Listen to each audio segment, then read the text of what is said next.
bakit umiinit ang ulo ng isang taong nagtatrabaho sa isang ospital? Hanap ka, kainit ka ulo mo.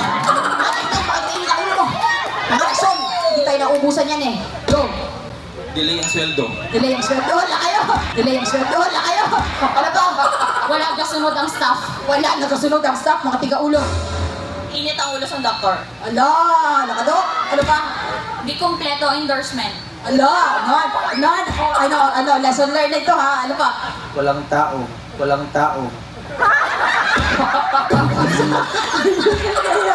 Ano nangyayari sa'yo, Kuya?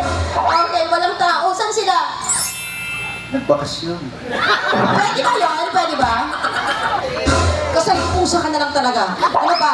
Mga discount. Mga, ay, oo, minsan no, nakakaano din talaga. Ano pa? Taas ang bill. Taas ang bill. Okay. Mukhang seryoso masyado ang labanan ah. Okay, next one. Mga dahilan kung bakit naghihiwalay ang magkarelasyon. Go! Cheater. Cheater. Ikalon. Ikalon. Bad breath. Bad breath. Ay, nakabolet! Bad breath. Ano pa? Sugarol. Sugarol. Wala kang batasan. Alain batasan. Mainitin ulo. Inulo. Bakla. Bakla.